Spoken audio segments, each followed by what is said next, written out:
Hi guys, welcome back to another video on my channel. So today I'll be sharing something really different. Well, I wouldn't say it's special because I always say it's special, right? But today is a bit more informative in a way because to be honest, I've been just trying to survive my master's life and I don't really have time to go out and vlog and stuff like that. But the one thing that really got me excited these few days was the vaccinated travel lane that opened up about 2 weeks ago. This video, as you have known from the title, is I just want to tell you guys who have been thinking about traveling to Korea or even any other country that the Singapore has opened vaccinated travel lanes to. The steps, the procedures, how you're gonna do it, all you need to know, what you need to have, and I'm kind of here just to summarize it for you because when I was trying to search for information, I was really lazy also because everything's everywhere. Of course you can do it, but well, I'm saying it in a video for you, so if you just watch it, maybe it'll be easier. I'm gonna try to summarize it with my knowledge based on what I know here and try to leave the links that you need in the description box down below. So I will just like talk about it, and when it comes out here and there, I will mention it. Yeah.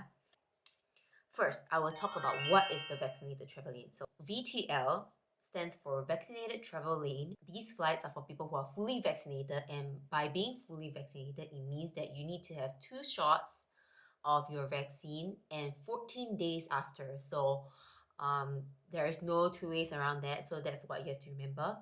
And also, if you take these flights, there will not be quarantine on both Singapore and Korea side. Secondly, I'll tell you which is the VTL lanes. I'm not sure whether it was just released or it was released long ago, but every flight out of Singapore, no matter what flight you take to Korea, is considered a vaccinated travel lane. So any flight that comes out from Singapore is fine. But going back to Singapore, that's the problem, right? Going back to Singapore, you can only take 2 flights, which is SQ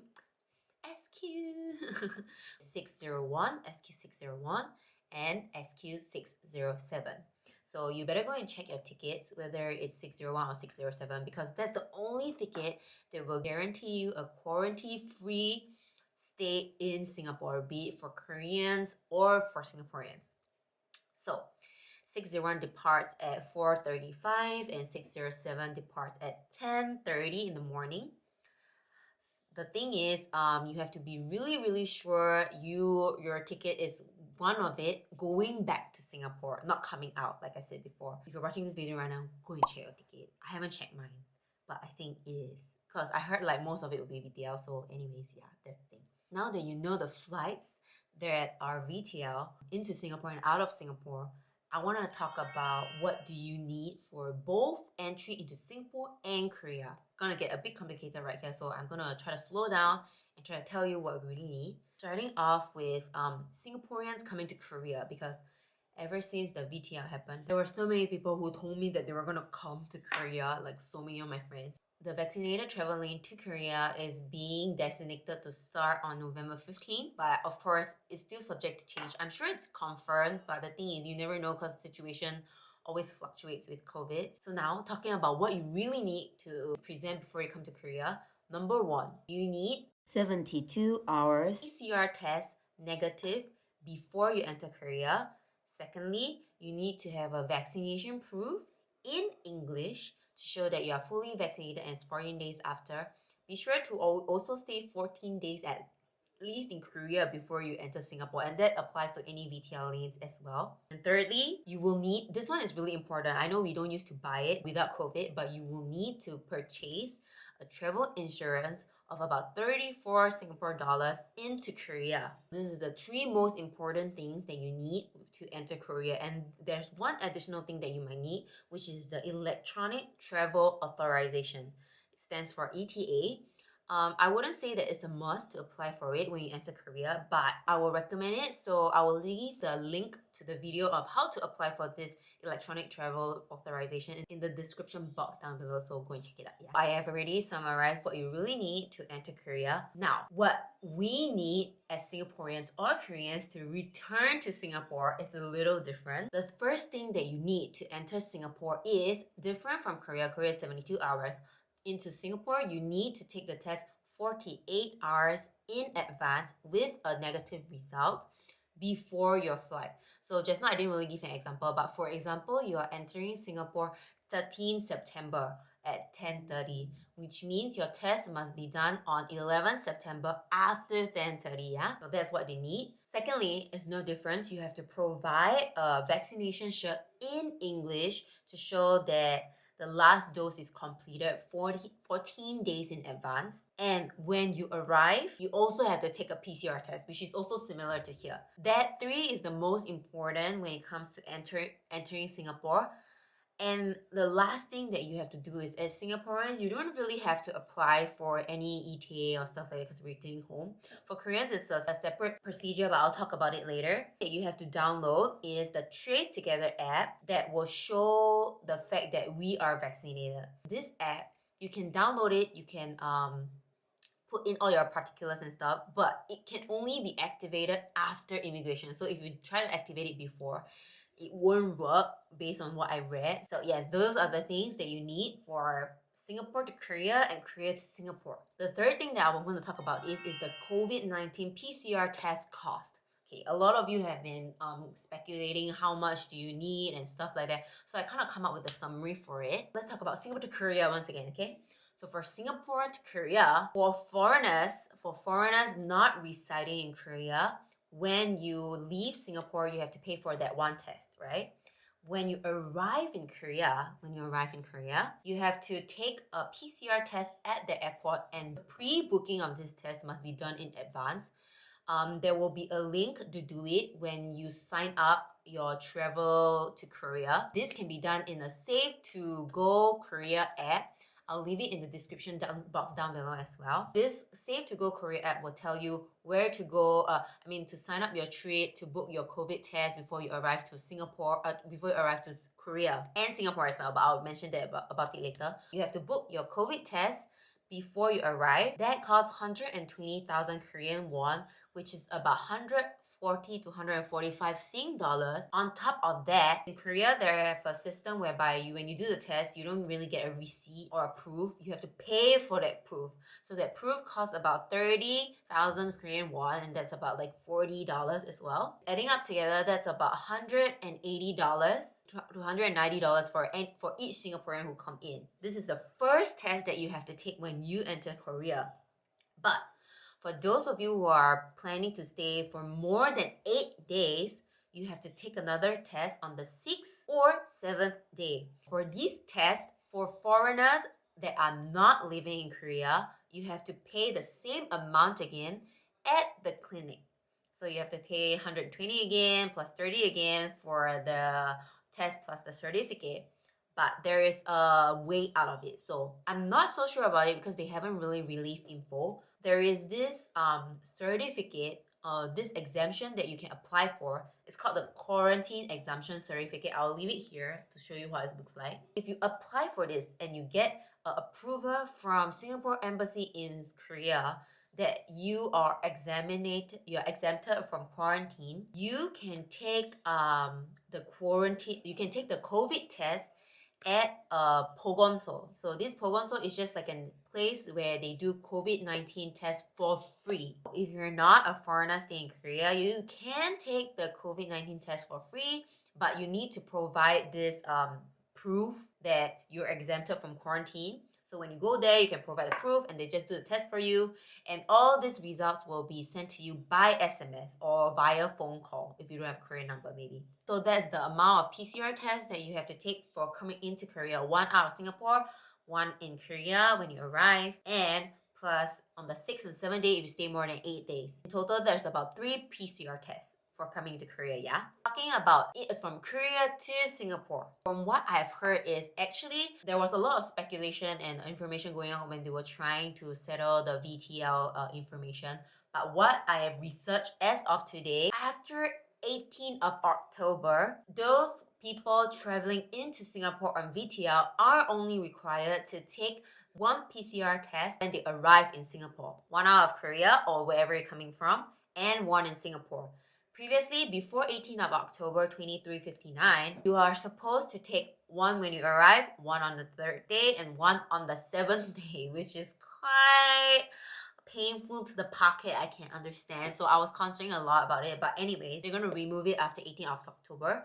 So the only test that you have to pay for is when you're leaving Korea and when you arrive in Singapore. So this test must be booked in advance also through the Safe2Go app, or if you're a Singaporean, of course, you can just do it through SingPass and you just pay with your Singaporean card. This is what I'm going to do for me and Hans. This costs about $160. I'm not sure if Singapore, they put the certificate price together with the test, but I mean, you guys know better. So if you know, please leave in the comment section down below once again, yeah? You only have to take 2 tests going to Singapore, but you have to take 3 tests coming to Korea. So in total, that's about 5 tests. I consider for 5 tests, that costs about $600 to $700 just for this trip that you're taking. That's the total cost that I kind of estimated for taking the PCR test in Korea and Singapore. The third thing you have to do while entering Singapore is you have to buy insurance as well.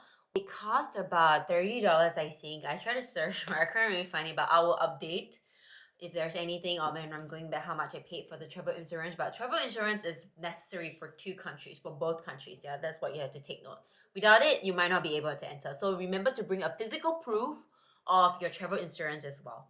You have to ensure that your COVID-19 vaccination proof is digitalized, and I will leave the link on how to digitalize this COVID-19 vaccination in the link below, because they will have to scan it in a form of like a QR code. But I believe when you download the app for Trace Together, they will be able to do it. But for Korea side, they are still developing or trying to decide the way that they can prove your vaccinations. Please wait a while more before the news is released. There's one exception that I want to talk about. For Singaporeans traveling to Singapore, we don't have to apply for anything like ETA or anything. We can just go home. But the thing is, because I'm bringing Hansol with me, I had to search more about Korean stuff, right? So for Koreans who are watching this video, I don't think there's any Koreans watching this video, but if you are a foreigner from Korea entering Singapore, you have to apply for something called a vaccinated travel pass. This is essential for all long-term visit pass holders or short-term visit pass holders. You can only apply for it after the 8th of November, so that's about 7 days before the VTL starts. Remember to apply for it. I know there's going to be a mad rush, people trying to apply for it on ICA, so please, if you're going to travel on 15th of November, exactly on the date, remember to apply on time. Yeah, it opens at 10 a.m. in the morning. Also, I've seen a lot of influencers in Singapore whereby they have kids and they're thinking like, oh, I should bring my kid from Korea to Singapore or Singapore to Korea.